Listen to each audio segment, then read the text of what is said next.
नमस्कार, मैं रवि कुमार आपके साथ। आज फिर से हमारे साथ एक मेहमान राम तिवारी, जो कि गायक भी हैं और साथ ही साथ कुछ ऐसी चीज़ों पर समाज सेवा भी करते हैं। आने वाले मुद्दे बहुत सारे रहते हैं, उन पर चर्चा भी विशेष कभी कभी टिप्पणियां भी करते हैं।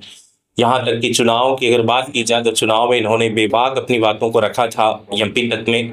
और कई सारे ऐसे मुद्दे हैं जिन पर टिप्पणियां आप करते रहते हैं। आज हम इनके साथ बहुत सारी चर्चा और विशेष चर्चा होगी, लेकिन उससे पहले हम आपको बता दें कि अभी हाल ही में आपका एक एल्बम सॉन्ग आया है और उस गाने में इन्होंने क्या गाया है वो भी हम आपको अवगत करवाएंगे। पहले तो राम तिवारी, आपको बहुत बहुत धन्यवाद स्टूडियो में बैठने के लिए, यहाँ पर आपने जो वक्त दिया। बहुत बहुत धन्यवाद आपका और आपके तरंग 24 न्यूज़ का। और मैं दूसरी बार आपके साथ स्टूडियो में आया हूँ, बिल्कुल, उसके लिए आपका बहुत धन्यवाद। चलिए अब बातों का सिलसिला जारी होगा और जानकारी लेंगे हम राम तिवारी से कि राम तिवारी इस बार जो है, जो गाना आपने प्रेजेंट किया है, प्रस्तुत किया है यूट्यूब पर, वो भी आपने अपने नाम से यूट्यूब बना रखा है, चैनल राम तिवारी के नाम से। इस पर अगर बात की जाए तो ये गाना कैसे आपने रखा, क्या विचार था ऐसा गाना लाने का, और गाना कौन सा था वो भी आप बताएं। देखिए, हम लोग कलाकार हैं, गायक हैं, और जब कहते हैं न अच्छा मूड होता है तो लिख लेते हैं, गा लेते हैं और गाने चले जाते हैं। तो ऐसे ही प्लान बना और बनारस में गए, रिकॉर्ड किए। और रिकॉर्ड करके बहुत दिनों से गाना रिकॉर्ड था, एक्चुअली थोड़ा बस व्यस्तता थी, इस कारण से इसको लॉन्च नहीं कर पाया था। अभी ये फिलहाल मैंने लॉन्च किया और गाना हमारा आप सभी भी देखें, आपने भी देखा होगा, अच्छा गाना है और मर्यादित गाना है, हिंदी में है। मुसाफिर हूँ मैं दुनिया का, हमें तो दूर जाना है। तो सब लोग प्यार भी दे रहे हैं, इसका वीडियो भी बहुत जल्द हम लेकर आएंगे। मुसाफिर हूँ मैं दुनिया का, हमें तो दूर जाना है। ऐसा कौन सा, मतलब ऐसा कहते हैं ना कि जहाँ कवि जो जो चीजें लिखता है तो पहले सोचता है उस बारे में। आपने क्या सोच लिया था, ऐसी कौन सी आप बीती आ गई थी जिसको लेकर के आपने ऐसा सॉन्ग रख दिया? मुसाफिर तो हूँ, ठीक है, ये बात सही है, फिर ऊपर से दुनिया से जाना है। क्या दिखाना चाह रहे थे आप जनता को? देखिए, कलाकार की जिंदगी जो होती है जी, तो वो एक मुसाफिर की तरह होती है। हाँ, कहाँ पर कब रहना है, कब जाना है, कुछ फिक्स नहीं होता है। हम आज इस शहर में होते हैं तो कल दूसरे शहर में होते हैं और परसों तीसरे शहर में। तो इस टाइप का एक मतलब हम कि कहीं भी हम प्रेम किसी एक जगह पर करके ये बता रहे हैं कि हम एक जगह नहीं रह सकते, हम मुसाफिर हैं, मतलब आप हमको धोखा बढ़ते देते जाना हैं। है। आप धोखा देते हैं, आप नहीं, नहीं। हम किसी से हम करते बढ़ते हैं, फिर रात भर में चले जाते हैं, ये कौन? नहीं नहीं, हम नहीं करते। हमसे लोगों से मतलब लोग हमसे कर लेते हैं। कर लेते हैं, मतलब धोखाधड़ी का काम तो है फिर देख। नहीं नहीं, हम धोखाधड़ी बिल्कुल नहीं करते, हम कर भी नहीं सकते, बिल्कुल, है ना। राम, हम बात करेंगे कुछ इन्हीं मुद्दों से जुड़ा, संगीत के मुद्दे से। विंध्य क्षेत्र का अगर जब नाम आता है तो कई ऐसे यहाँ पर रीवा से, कटनी से, अन्य जगहों से बहुत सारे ऐसे लोग हैं जो वाकई में पर देखा जाए तो फिल्मी दुनिया में है, बॉलीवुड में है, और अच्छा उनका जो है तो नाम है और जुनून भी रहता है उनका काम करने का। ये सारी चीजें देखी जाती हैं। वहीं अगर अब देखा जाए, अभी हाल ही में, क्या मानते हैं आप, हमारे विंध्य क्षेत्र से कोई युवा या फिर अन्य व्यक्ति को कोई सपोर्ट नहीं मिल पा रहा, या फिर वो अच्छी तरीके से काम नहीं कर पा रहा है? क्यों, आखिर में नाम क्यों नहीं आता? कई बार प्रयास रहता है, बहुत ही मतलब अपडेट सॉन्ग रहते हैं, अपडेट वीडियो बनाए जाते हैं, उसके बावजूद भी वायरल नहीं हो रहा है, क्या मानेंगे? देखिए, अभी तो फिलहाल हमारे विंध्य में बघेली पर बहुत सारे कलाकार काम कर रहे हैं, छोटे से लेकर बड़े तक, जिन्होंने बघेली के लोग बहुत हैं। विंध्य पूरा हमारा बघेली है। तो बघेली में जो विंध्य में परोसा जाता है तो उसको विंध्य के लोग करते हैं, बाहर के लोग थोड़ा बहुत समझते हैं, जो छत्तीसगढ़, बिहार, यूपी, क्योंकि मिलती जुलती भाषा है हमारी बघेली, तो वो लोग जानते हैं और सुनते हैं। हाँ, इसको बड़े स्तर पर इसलिए हम लोग नहीं पहुंचा पा रहे हैं क्योंकि उसको पहुंचाने के लिए जो यहाँ के हमारे प्रतिनिधित्व कर रहे हैं नेता लोग, उनको साथ देना चाहिए, उनको बढ़ावा देना चाहिए, उनको अपनी बात विधानसभा, संसद में रखनी चाहिए ताकि इस भाषा का हम लोग अच्छे से आगे। आप भी मानते हैं कि बघेली में ही गाना गाना चाहिए? नहीं, मैं तो सारे गाता हूँ क्योंकि मुझे सारी भाषाएं पसंद हैं और मैं कोशिश ये करूँगा कि लगभग सारी भाषाओं में गाऊंगा, चाहे एक ही गाना गाऊं। सब भाषा हमारे लिए प्रिय है। बिल्कुल। राम, अगर बात जब आती है सॉन्ग की, तो यहाँ पर ऐसा होता ही नहीं कि अगर विंध्य क्षेत्र की बात हो तो पंचू का नाम ना आए। पंचू का भी नाम, चूंकि बहुत पुराने गाने उनके कई सारे ऐसे आए, उनकी डीवीडी तक बनी उस टाइम पर, भक्ति गाने भी उनके चले। और जब कोई राजनीतिक मुद्दा आता है तो पता नहीं क्यों सब लोग पंचू को ही बस याद करते हैं और राजनीतिक मुद्दा पर बस छिलने लगते हैं।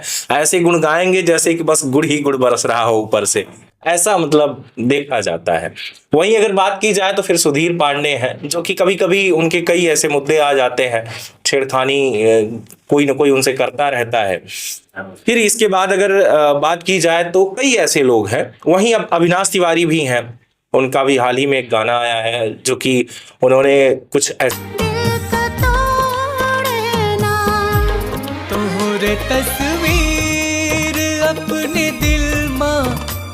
ऐसे जगहों पर शूट किया है, काफी अच्छे सीन देखे जा सकते हैं। और उन पर भी कुछ मामले देखे गए मारपीट के, कुछ ही दिन पहले कि उनका आरोप आया कि दारू पी के, शराब पी के और कहीं पर उन्होंने मारपीट की। मतलब हमेशा से अपना विंध्य जो है किसी को उठाने पे नहीं गिराने पे लगा रहता है। क्या वजह मानेंगे? मेरा सवाल सिर्फ इतना था, बहुत बड़ा प्रवचन देना पड़ा, लेकिन मुद्दा मेरा सिर्फ यही था।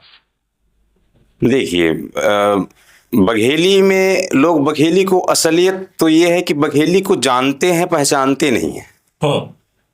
जानना और पहचानना से जान गए कि बघेली भाषा है, भोजपुरी भाषा है, लेकिन उसको पहचानना, उसके अंदर, उसके तह तक जाना, ये बड़ी बात होती है।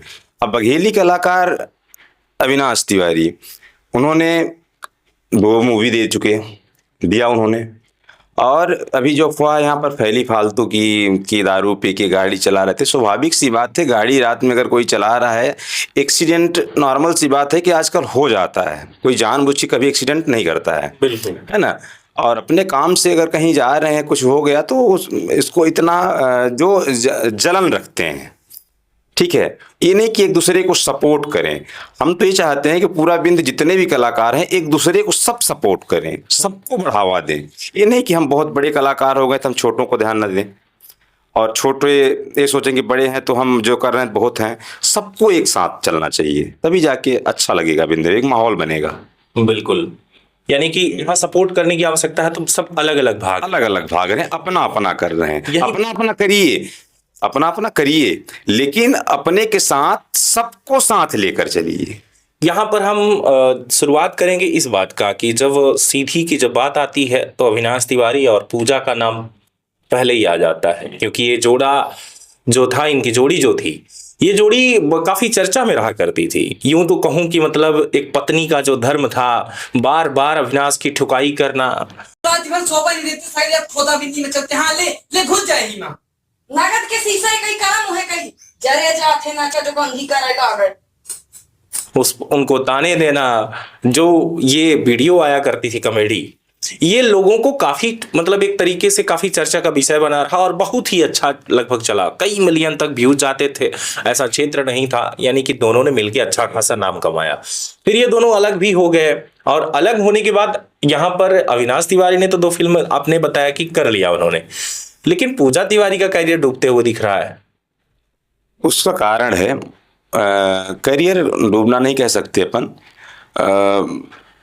पूजा तिवारी, अविनाश तिवारी को लोग देख के ही बघेली में रील्स बनाना शुरू किए हैं। सच्चाई ये है, सच्चाई यही है। बिल्कुल, मैं भी स्वीकार करता हूं, क्योंकि पेंसिलिन की खोज के बाद से लोगों को ये लगा, युवाओं को बघेली में जो प्रेम करते हैं कि बघेली में हम भी, पहले बघेली बोलने में शर्माते थे, तो पूजा तिवारी वाकई में बघेली के लिए ही बनी। वो उनका काम है, ऐसा रहता है कि बघेली अच्छी लगती है उनके मुंह से, और उनकी जोड़ी भी अच्छी लगती है। भले वो 3-5 बन गई, वो अलग हिस्सा है, और 3-5 करके हो गया, उनका भी चल रहा है, ठीक ठाक है। लेकिन ये है कि अविनाश ने काम करके दिखाया बघेली में। मतलब ये नहीं हुआ कि तुमने छोड़ दिया तो मैं अकेला पड़ गया। हाँ, करके फिर भी स्टैंड रहे। बिल्कुल बिल्कुल। अब यहाँ पर हम जग्गा को भूल भी नहीं सकते। अरे नहीं, जग्गा कौन भूल सकता है। जग्गा को भी नहीं भूल सकते। अरे तोरे मसरुआ का बेर्री के रोटी बना दे। हमारे लगे 2 लाख नहीं है तो 1.5 लाख ले आओ। हमारे लगे इतना नहीं आया। जग्गा की जब बात आती है तो जन्मेजय यानी कि नवीन तिवारी, उन्होंने भी बखूबी विंध का नाम रोशन करने में पीछे वो बिल्कुल नहीं हटे। भले ही विलन के नाम पर सामने आए, लेकिन उनका परिवार से भी मैं मिला उस टाइम पर, उनके परिवार से भी जाके एक अलग ही परिवार भी है, वो प्रेम परिवार का देखने को मिला। और उनकी जो है पहचान अविनाश तिवारी के इस फिल्मों से एक बड़े पोस्टर पर, बड़े पर्दे पर वो चलकर आए। यहाँ पर अगर देखा जाए तो उनको क्या समझते हैं आप? देखिए, वो उनका जो अभिनय है जग्गा का वो अपने नेचुरल अभिनय की वजह से वो वाकई में अभिनेता है। मानते हैं आप इस बात को? बिल्कुल नहीं, अभिनेता है, उनके अंदर वो चीजें हैं, कर सकते हैं। बहुत जल्द कोई भोजपुरी की वेब सीरीज में भी आने वाले हैं। हाँ, इसकी जानकारी मुझे तो नहीं है, पर हो सकता है। चलिए अब हम बात करेंगे सीधी के कुछ ऐसे लोकगीत और संगीतकार जो कि यहाँ पर आपने सुना होगा, हर गाय लिहर नगदय विधायक हो, हर गाय लिहर।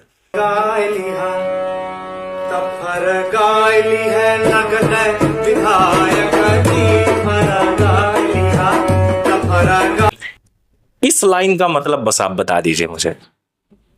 लाइन को बेहतर अलग तरीके से बनाया जा सकता था, आप विरोध कर सकते थे, लेकिन ये लाइन बघेली में जरूर आप गाए, लेकिन बघेली की गाली है। बघेली में भी मर्यादित शब्द होते हैं, आप उस तरीके से भी आप उनका विरोध कर सकते थे, गाली दे सकते थे, लेकिन ये जो सब शब्द है तो गाली गलौज वाला शब्द है। और मैं तो मानता हूँ कि ये शायद नरेंद्र सिंह जी गाए थे, तो एक अच्छे आर्टिस्ट भी हैं और उनको ऐसा नहीं करना चाहिए था वो, क्योंकि अब इस पे मैं क्या बोलूँ। उसी दौरान कुछ ऐसे भी देखने को मिला था कि मारपीट कर दी गई थी, पुलिस ने उनको बहुत मारा था और बीमार भी थे, कुछ किडनी इन्फेक्शन कुछ ऐसा प्रॉब्लम भी था, और उसके साथ पुलिस ने अरेस्ट किया, बहुत पीटा था उनको। ये दर्द बयां कर रहे थे या फिर मतलब ऐसा लग रहा था कि बदले की भावना से ये गाना गाया गया था? और इसमें ये भी है रहा कि विधायक ने ये सब करवाया, इसलिए क्या मानते हैं आप? देखिए, टारगेट तो निश्चित रूप से वो प्रेजेंट टाइम में उस दौरान विधायक थे आदरणीय केदारनाथ शुक्ला जी, उन्हीं का विरोध किया गया था। और मारपीट की बात जहां रही तो जो जैसा करता है वैसा भोगता है। मानते हैं कि उन्होंने ऐसा नक्श किया था? आपको उंगली पकड़ के चलना सिखाया उन्होंने विधि में, और आप उन्हीं से विरोध करने लगे, उन्हीं से गाली गलौज, संगीत का भी अपमान कर रहे हैं गाली गलौज देके। और ये आपका और पुलिस प्रशासन का काम है, कैसे क्या हुआ, समझ रहे हैं। यहाँ पर चर्चा का विषय रहा रीति पाठक जब जीतती हैं, उस टाइम पर सबसे पहले गाना यही बजा डीजे पर, हर गाय लिहर नगदय विधायक हो, हर गाय लिहर। इस पूरे मामले पर अगर जब बात की जाए तो ये चीजें स्पष्ट होती है कि मतलब रीति पाठक ने तो नहीं बजवाया होगा इसे, लेकिन डीजे पर जब ये बजता है तो ये चर्चा का विषय भी रहा कि ये क्या है। नहीं, नेता लोग एक दूसरे का ऐसा नहीं करते हैं। ये जो समर्थक होते हैं, जो पीछे घूमते हैं, वो ऐसी ओछी सोच, ओछी गंदी मानसिकता रखते हैं। तो चलिए, एक अच्छा टिकट भी कटा और उनको टिकट मिला, और वो बातें वही उनको लगा कि यही होना चाहिए, इसलिए उन्होंने कर दिया, जो कि ऐसा नहीं होना चाहिए। वो वरिष्ठ व्यक्ति हैं हमारे सीधी के।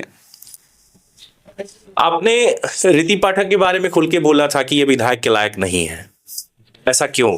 नहीं, विधायक के लायक नहीं, ऐसा मैंने नहीं बोला था। नहीं, आपने सीधे कहा था कि हम स्वीकार नहीं करते कि ये विधायक के लायक है। क्या था, ये सांसद है, ठीक है, चलेगा, लेकिन आपने कहा था कि विधायक के लायक लगभग नहीं है, मैं इसे स्वीकार नहीं करता कि वो विधायक बने, ऐसा क्यों?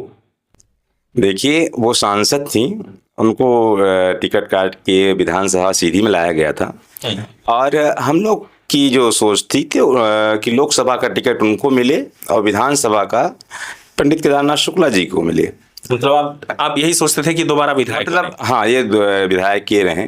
उसका कारण ये है कि ये लगता था कि विधायक सीधी में कोई है, और कहीं ना कहीं अपनापन रहता था, पहचानते थे, जानते थे, और ये सारी चीजें थी। और चलिए वो रीति विधायक पाठक आपको नहीं पहचानती थी, नहीं पहचानती तो ऐसा नहीं है, सब पहचानते हैं, पर ये है कि या फिर सम्मान में कहीं ना कहीं कुछ गड़बड़ था क्या?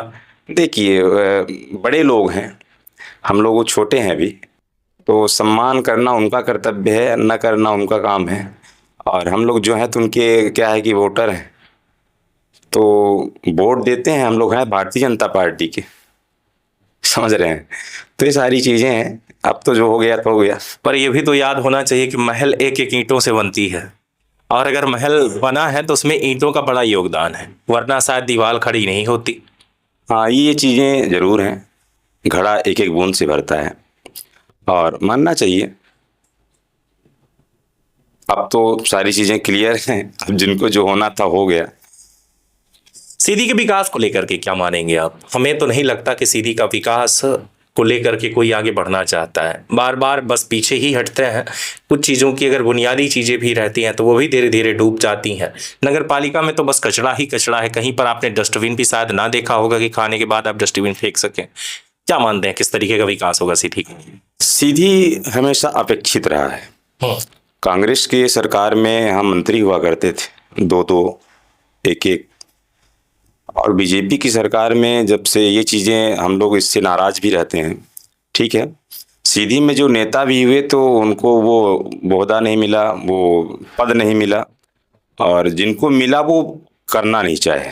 भाई रही बात दाऊद साहब की, वो मुख्यमंत्री थे, चाहते तो आज दाऊद साहब क्या से क्या बना देते हैं, लेकिन आज तक ट्रेन नहीं आई। संजय गांधी हॉस्पिटल जो सीधी की थी वो रीवा को दे दी गई, तो इसलिए सीधी हमारा अपेक्षित रहा है। आप राज्यपाल थे, आप केंद्रीय मंत्री थे, मैं विरोध नहीं कर रहा हूँ, कहने का मतलब है कि हम लोगों की ये पीड़ा है, हम लोग क्योंकि निवासी हैं यहाँ के, तो ये होना चाहिए था। और जो इसके बाद हुआ तो वो चीज़ें अब जितने काम हुआ तो भारतीय जनता पार्टी की सरकार में रोडें बन गई, कम से कम इतना तो हुआ। नहीं तो याद है मुझे भी कि गड्ढे में रोड है कि रोड में गड्ढे, यही नहीं समझ में आता। गड्ढे में हम गड्ढे में हम रहते थे, ठीक है। तो ये चीज़ें हैं। अब ये लग रहा, उम्मीद है कि ट्रेन भी आ जाएगी, तो भारतीय जनता पार्टी की देन है जी। और यहाँ की जो हमारी भी विधायक हैं और पूर्व सांसद रीति पाठक जी की देन, उन्हीं के प्रयास से ही ये चीज़ें हो रही हैं, तो इसकी मैं सराहना भी करता हूँ और स्वीकार। बड़े लूट के आरोप भी लगे हैं कि उन्होंने ट्रेन पर बड़ा घोटाला किया है। कई बार तो ये भी चीज़ें चल कर आई हैं कि मतलब उन्होंने अपने नाम से और अपने कुछ जो है तो अपने रिश्तेदारों के नाम से उन्होंने उस लाइन पर रजिस्ट्री करवा ली थी, ताकि उनका जो है पट्टा हो जाए और इसके बाद रजिस्ट्री हो जाए, तो इसके बाद उनको पैसे मिल सके, नौकरी मिल सके। तो ऐसा नहीं कि मतलब आम जनता का हक भी मारने के चक्कर में लगी हुई थी। निश्चित रूप से नेता जब तक लूटेंगे नहीं तब तक वो नेता ही नहीं कहलाते। सब नेताओं की बात मैं नहीं करता, नेता लुटेरे होते हैं क्योंकि जनता का खून पी के ही वो नेता बनते हैं। कुछ नेता ऐसे हैं कि वाकई में वो संघर्ष करके, छात्र जीवन से बढ़कर तब जाके वो बढ़ते हैं, करके बढ़ते हैं, कर्म करके। और कुछ हैं तो बना बनाया मिल गया, और लूट जब तक लूटेंगे नहीं तब तक उनको कहाँ से नींद ही नहीं आती है पूरा।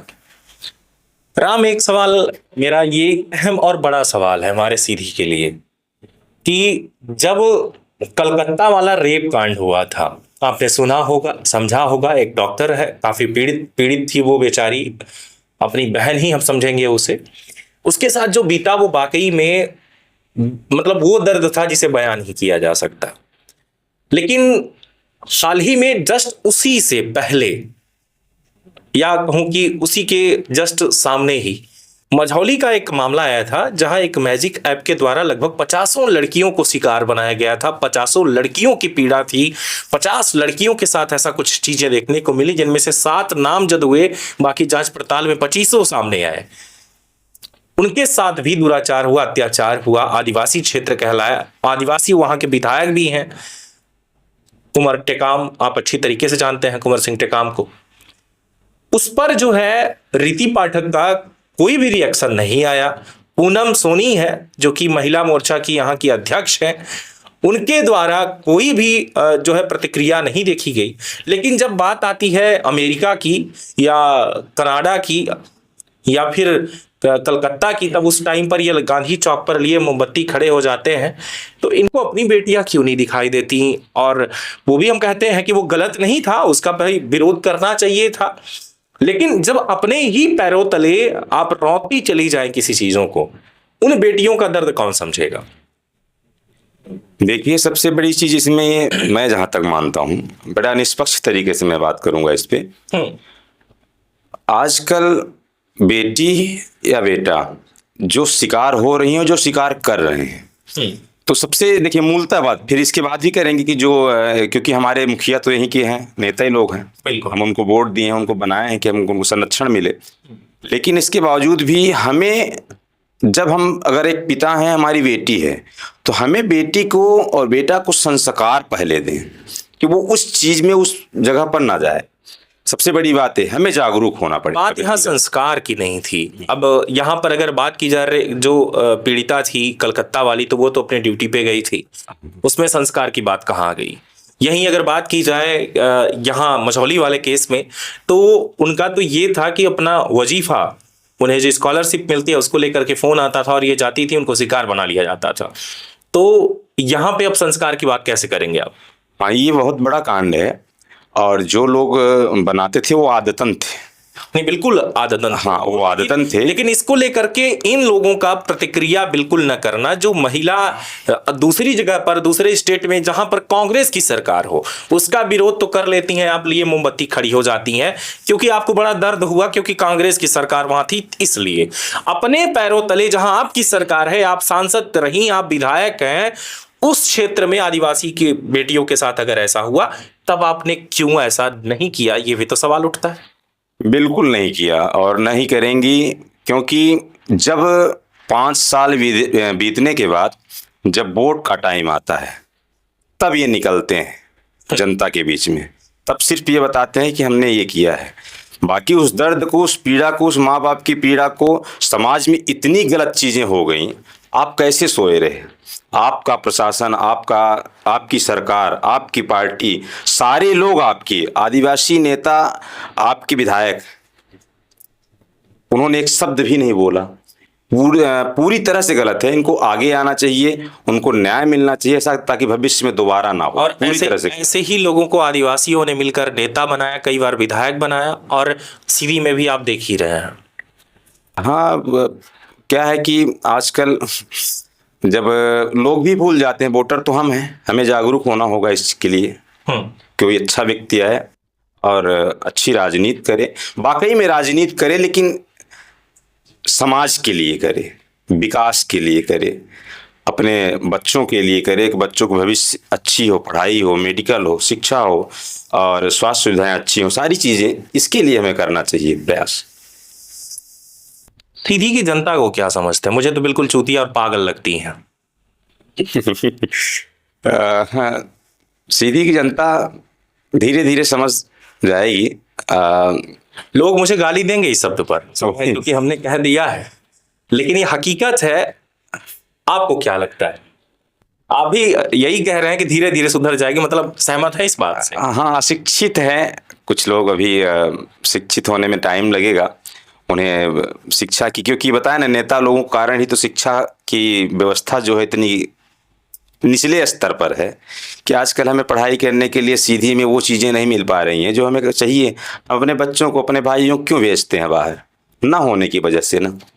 मेरे कहने का तात्पर्य ये था कि जब कोई कांड हॉस्पिटल में होता है या किसी एक के शख्स के साथ जब होता है, तो उनको पागल और चूतिया मैंने इसलिए कह दिया क्योंकि वो उस टाइम पर उसका साथ नहीं देते। उसको सामने वाले को ये लगता है ना, जैसे हमने देखा एक मूक महिला का ऑपरेशन हो रहा था, मूक यानी गूंगी थी, उसका किस तरीके से परवरिश हुई होगी उस महिला की।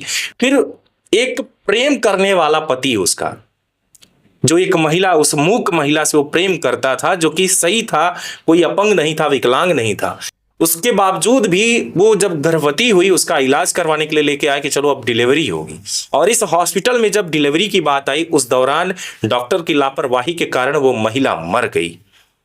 तो ये एक गूंगी महिला को मारने वाला जो डॉक्टर थे, ये लापरवाही थी।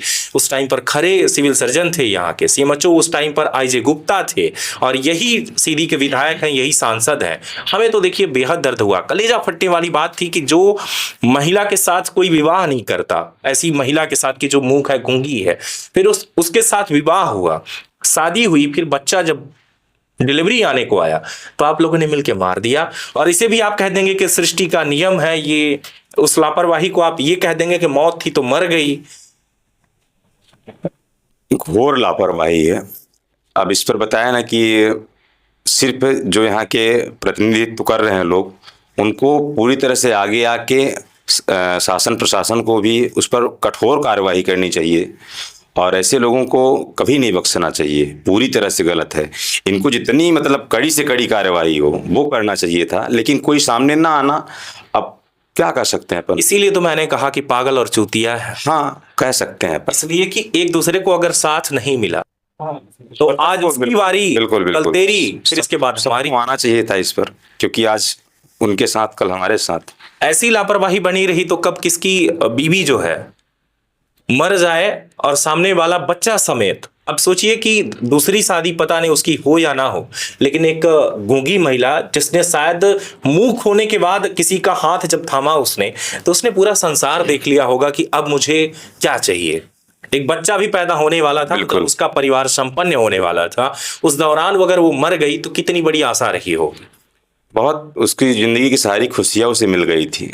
लेकिन डॉक्टर तो भगवान होता है, लेकिन हैवान कब हो जाए। उनकी लापरवाहियों की वजह से ये सारी चीज़ें होती हैं, और ये कहीं न कहीं शासन प्रशासन की भी कमी है।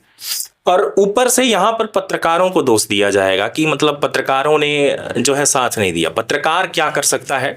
चूंकि हम आपको बता दें कि पढ़ा लिखा जो होगा तो वो जानता होगा कि मीडिया का मतलब होता है एक माध्यम, इस बातों को वहां तक पहुंचा देना। हमारा काम उस पर कोई एक्शन करना नहीं, एक्शन करना उस क्षेत्र के प्रतिनिधि, विधायक, कलेक्टर, एसपी, इनका है। मेरा उसमें क्या रोल है? हम तो सिर्फ उस बात को ऊपर तक पहुंचाते हैं। और फिर से इस बात को आज हमने जनता के सामने और आपके सामने भी रखा है कि ये चीजें क्यों होती हैं।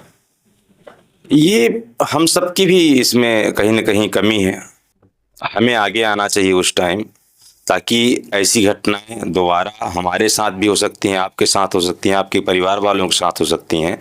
और मीडिया वालों की कोई गलती, मीडिया वाले पूरी कोशिश ये करते हैं कि हम जो सच्चाई है उसको सामने लाएं जनता के, पर जनता के सामने लाने के बाद भी जनता जागरूक नहीं हो पा रही है कि हमें क्या करना चाहिए। और रही बात विधायक, सांसद और जो यहाँ के प्रशासन के लोग हैं, जिलाधिकारी, कलेक्टर महोदय, उन्हें सबको इस चीज़ पर कड़ी कार्रवाई करना चाहिए सामने आके, और इसका भी विरोध करना चाहिए। जो इसके गुनाहगार हैं उन्हें सज़ा होनी चाहिए, अच्छी कड़ी सज़ा होनी चाहिए।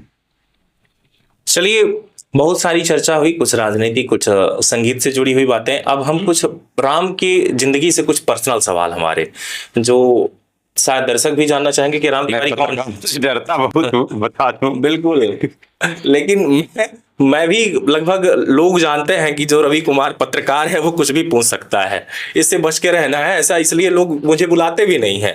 ज्यादातर प्रेस कॉन्फ्रेंस होता है, ये कहते कि उसको मत बुलाओ, छोड़ो, कुछ भी सवाल कर देगा। ये चीजें रहती हैं। तो कुछ पर्सनल जिंदगी के बारे में राम हम आपसे जानना चाहेंगे कि राम तिवारी कौन है, कहाँ से आया, और ये राम तिवारी सीधी कैसे पहुंचे, संगीत की दुनिया में कैसे आए। शॉर्ट में अगर आप बताएंगे तो लगभग पता चल पाएगा दर्शकों को भी। एक परिचय का मतलब था इस निजी जिंदगी से।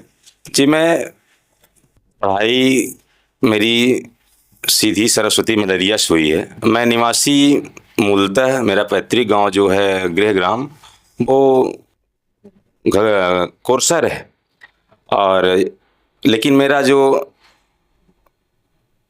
शिक्षा दीक्षा और रहना है वो सीधी में रह गया। मैं गांव नहीं रहा, वहाँ मैं बिल्कुल नहीं रहा। वहाँ कभी कभार जाना होता है मेरा, तो मैं यहीं से जुड़ा रहा शुरू से लेकर आज तक। और धीरे धीरे संगीत के क्षेत्र में घुसा चला गया। फणींद्र शेखर को क्या मानते हैं आप? पंडित शेखर पांडे जी बहुत अच्छे गायक अपने ज़माने के, और आज भी। अब एक सीनियर आर्टिस्ट हैं वो, और उनका एक ज़माना था कि जब वो गुनगुनाते थे तो लोग तालियां बजा देते थे। पहले तो एक गजल सुनाइए आप। गजल सुना दूं? कोई एक गजल। गजल वैसे मैं हारमोनियम होती तो गाता, लेकिन चलिए गुनगुना देता हूँ। बिल्कुल।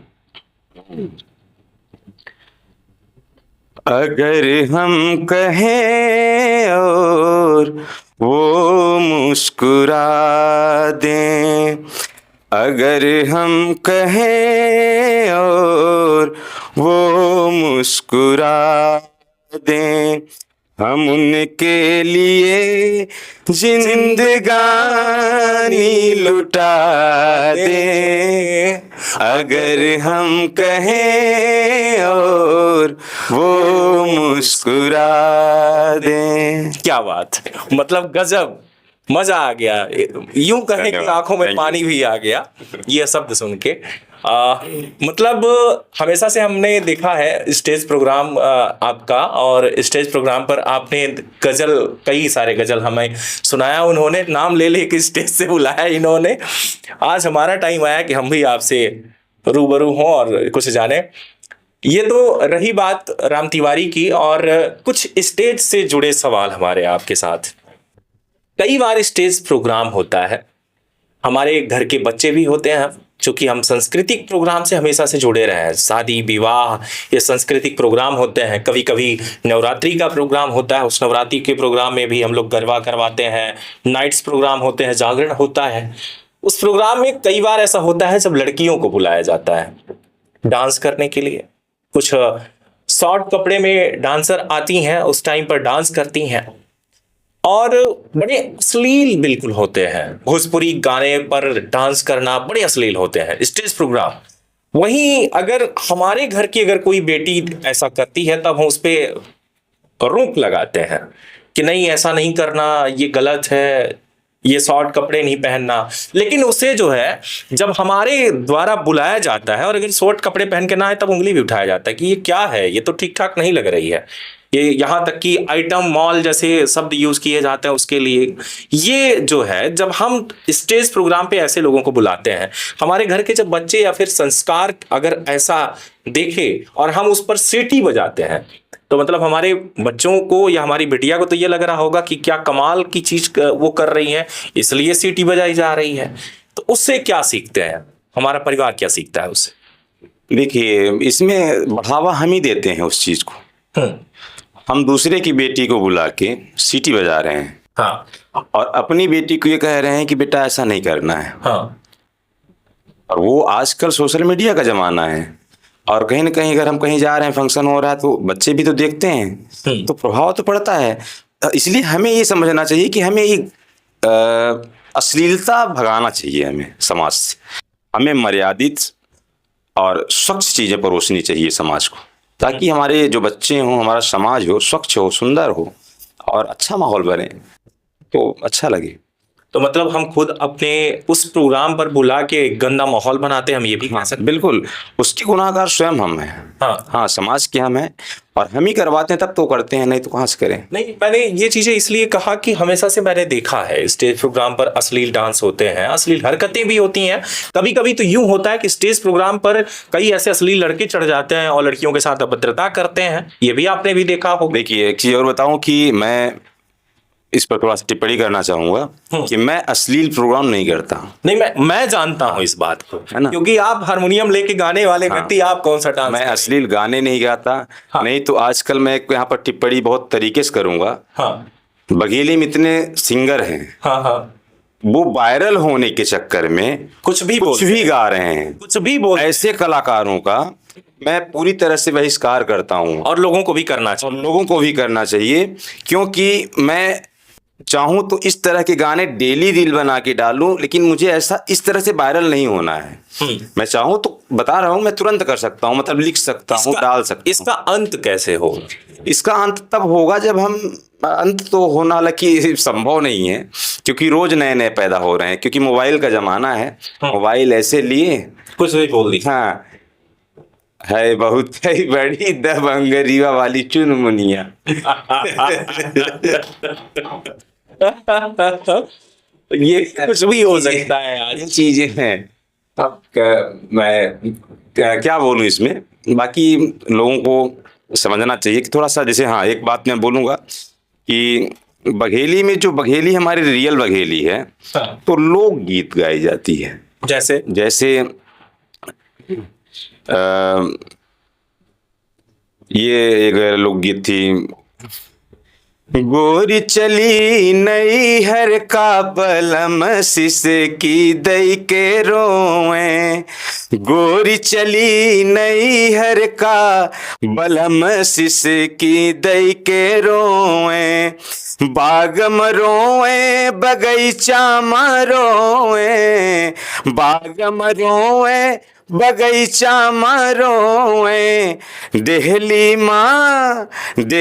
माँ मूड दई मारे बलम सिस की दई के रोए। देखिए कितने अच्छे शब्द थे, लेकिन मतलब एक आपने बिल्कुल पीड़ा होया कर दिया प्रेम का यहाँ हाँ पे। नहीं, देखिए कितने अच्छे तरीके से गाना गाया जा सकता है, बघेली में भी गीतें गाई जा सकती हैं। और उस समय रेडियो का जमाना था, उस टाइम मैं बचपन में इसको सुना था और सीखा था। रीवा आकाशवाणी हाँ, रीवा चला करता आकाशवाणी था, विविध भारती, बिल्कुल, वो और सब उसमें मर्यादित कुछ अश्लील भी नहीं हुआ करते। कुछ भी कभी भी नहीं हुआ, ये चीजें तो बिल्कुल बिल्कुल नहीं हुआ उसमें से। मतलब वाकई में आपने जो लोकगीत ये गाया सुन के हमें भी अच्छा लगा, लेकिन आपने पीड़ा जगा दी थोड़ी सी। नहीं होता क्या है, ये ये तब तो- की बात है कि पहले के जमाने में मोबाइल का जमाना था नहीं। हाँ हाँ, तो मतलब मैं समझ गया कि इसमें जो पत्नी थी वो बेचारी मायके गई हाँ। शादी के जस्ट बाद। हाँ। तब ये सिलसिला था कि सही चालू हो गया। ये चीजें रही। तो राम तिवारी के साथ बहुत सारी चर्चाएं, बहुत सारी बातें अभी खत्म नहीं है, कुछ बाकी है। आपसे मैं ये सोचता रहता हूँ, डरता रहता हूँ, तो आप आगे अब मतलब क्या पूछने वाले हैं, मैं इस विचार में पड़ा रहता हूँ। लेकिन खुल के बातें हो रही है, मुझे तो लगता है कि हम खुल के बातें कर रहे हैं। आपको क्या महसूस हो रहा नहीं है? नहीं, मैं भी खुल के बोल रहा हूँ आज, क्योंकि आपने बता दिया है कि मैं आपसे ज्यादा प्रेशर डाल के बात नहीं करूंगा, इसलिए मैं थोड़ा सा ठीक हूँ। चलिए अब एक और गजल, क्योंकि लगभग मुझे अच्छा लगने लगा थोड़ी थोड़ी बीच में जो आप अब गाना गा रहे हैं, एक सिंगर हैं। अगर हम नहीं पहले ही हमें शुरुआत करना चाहिए था कि बीच बीच में होता रहे, तो लोगों का भी एक इंटरटेनमेंट, और भाई सिंगर का काम ही है गाना गाना, अगर वो नहीं गाया तो फिर किस काम का सिंगर। चलिए मैं गजल की जब बात है तो गा देता हूँ, जी है ना। राहों पे नजर रखना, होठों पे दुआ रखना, राहों पे नजर रखना, होठों पे दुआ रखना, आ जाए कोई शायद दरवाजा खुला रखना। क्या बात। आ जाए कोई शायद दरवाजा खुला रखना। विशेष दीपावली के लिए स्पेशल ये गजल रही कि हो सकता है लक्ष्मी आ जाए, भाई दरवाजा खोल के रखना, किसी भी रूप में लिया जा सकता है। बहुत ही प्यारा रहा। मुझे ये पंकज उदास के जाने के बाद, चूंकि इतने अच्छे गजलकार, हमने भारत की अगर बात की जाए तो बहुत सारे ऐसे विरासत हैं जो हम धीरे धीरे, मतलब ये अमानत जो है हम खोते जा रहे हैं। जैसे अगर बात की जाए तो पंकज उदास हो गए, एक अजीज हैं मोहम्मद अजीज। हाँ मेरे फेवरेट हैं वो, मोहम्मद मोहम्मद अजीज साहब, और चंदन दास हैं, चंदन दास हो गए, पंकज उदास साहब हैं, सोनू निगम जी हैं, कुमार सानूदा हैं, सब अल्टीमेट हैं। मोहम्मद अजीज का एक गाना था कभी खुशियों का, ऐसा कुछ है ना? उनका एक गाना दो गाना ऐसा है कि मुझे बहुत अच्छे से याद है, बहुत अच्छे अच्छे गाने हैं उनके। अच्छा, नहीं मतलब एक था कि कभी खुशियों से फिर गम, ऐसा कुछ करके गाना मुझे। हाँ मुझे ध्यान नहीं है थोड़ा सा। हाँ। वहीं अगर बात की जाए तो हमारे फेवरेट मुकेश कुमार हैं। अच्छा, मुकेश कुमार की अगर बात की जाए तो उनके गाने हमेशा सुनते रहो, कोई फर्क नहीं पड़ता, कितनी बार सुनो फिर भी वो जो उनके गाने होते हैं वो लगभग कहते हैं ना कि बोर महसूस करने वाले तो नहीं होते हैं। और खासकर उनका ये गाना कि दीवानों से ये मत पूछो, दीवानों पे क्या बीती है, आपने भी सुना होगा शायद। हाँ सुना है। ऐसा ही नहीं नहीं बिल्कुल सुना है, याद नहीं है लेकिन सुना है। अच्छा गाना है, आपने बहुत अच्छा है। मेरा जूता है जापानी, ये भी उन्हीं का है। मुकेश के कई सारे ऐसे गाने हैं, बहुत सारे गाने, और जोकर में तो जितने भी उनके गाने तो मतलब बिल्कुल सुपर हिट। सुपर हिट गए पूरे गाने। वहीं हम पंकज उधास का वो गाना जो आर्मी के लिए शायद बॉर्डर पे उन्होंने शायद वो गाना गाया था, चिट्ठी आई है। चिट्ठी आई है, एक बार अगर आपको याद हो तो वो गाना। चलिए जितना याद है मैं गा देता हूँ, क्योंकि लिरिक्स का जमाना आ गया है तो हम लोग मोबाइल में नहीं, निकाल अगर, के अगर लेना हो तो ले सकते हैं, और बस उसमें गा copyright देते का हैं। सवाल रहता कि कौन हाँ, copyright हाँ। हो सकता है। चिट्ठी आई है चिट्ठी आई है, चिट्ठी आई है चिट्ठी आई है, बड़े दिनों के बाद हम दे वतनों को याद, बड़े दिनों के बाद हम दे वतनों को याद, वतन की चिट्ठी आई है, चिट्ठी आई है चिट्ठी आई है। इसका इसके बाद जो एक लिरिक्स था इसका, वो जो था वो बहुत ही अच्छा है, शायद याद नहीं आ रहा है आपको, लेकिन मतलब बहुत गजब का है वो लाइन, आंखों में आंसू आ जाते हैं जब वो लाइन सुन के। ऊपर मेरा नाम लिखा है, देखो ये वाला ऊपर मेरा नाम लिखा है, अंदर ये पैगाम लिखा है, ऐसा कुछ है शायद, मुझे वो परदेश को जाने वाले लौट के फिर ना आने वाले, सात समंदर पार गया तू हमको जिंदा मार गया तू, ऐसे है। बिल्कुल यही लाइन मतलब जब वो पंकज उधास का गाना बजा तो मतलब आंखों में बिल्कुल आज भी गाना वो इतना ज्यादा पॉपुलर, इतना ज्यादा सुपर हिट है कि वो गाना कोई भी व्यक्ति अगर सुनने लगता है तो बंद नहीं हो सकता कि मतलब ना सुने, ऐसा गाना है। ऐसे ही राम तिवारी ने भी जो फर्स्ट में उन्होंने अपने इस गाने का नाम लिया, और वो गाना राम तिवारी के नाम से ही आप चाहें तो यूट्यूब पर जाके देख सकते हैं। कई सारे ऐसे हैं आपके यूट्यूब पर जो प्रोग्राम करते हैं, लाइव भी रखते हैं, और उस टाइम पर आपको इनके स्टेज प्रोग्राम देखने को मिलेंगे। ये हम कोई प्रमोशन नहीं, आपके गुण बता रहे हैं कि ऐसे कुछ गुण रहते हैं। मैं एक्चुअली मैं बताऊं कि मैं स्टेज प्रोग्राम ही करता और हूं आपको ज्यादा। बता दें कि थोड़ी सी ये चुलबुल टाइप के भी व्यक्ति हैं। मैं स्टेज प्रोग्राम में स्टेज के लिए ही बनाऊं तो और उसी को करता हूं। अभी फिलहाल मैं इस पर मेरा ध्यान नहीं है कि मैं सोचा, मैं हालांकि जितने गाने में अपने यूट्यूब राम तिवारी पर डाला है मैंने, कई ऐसे गाने हैं तो मेरे सुपर हिट गाने रहे हैं, जैसे सात समंदर पार बघेली गाना आप सुन लीजिए, बड़ा मर्यादित गाना है। उसमें भी एक पत्नी है, वो पति की लड़ाइयाँ हैं, प्रदेश में रहता है, वो बातें होती सारी चीज़ें।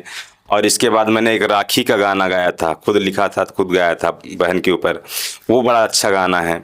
और कई सारे गाने हैं, और एक वेटिंग में आकर फ़ोन रहते हैं जो आज का सिस्टम चल रहा है, वो भी अच्छा गाना है, उसको भी आप सुन सकते। सारे गाने मेरे अच्छे हैं। अब तो इसलिए अगर राम को सुनना है तो राम तिवारी चैनल पर जाइए, वहां पर ढेर सारे सॉन्ग होंगे, गाने होंगे। राम तिवारी से हम फिर मिलेंगे और बहुत सारी फिर से चर्चा विशेष होगी, फिर से बातें होंगे।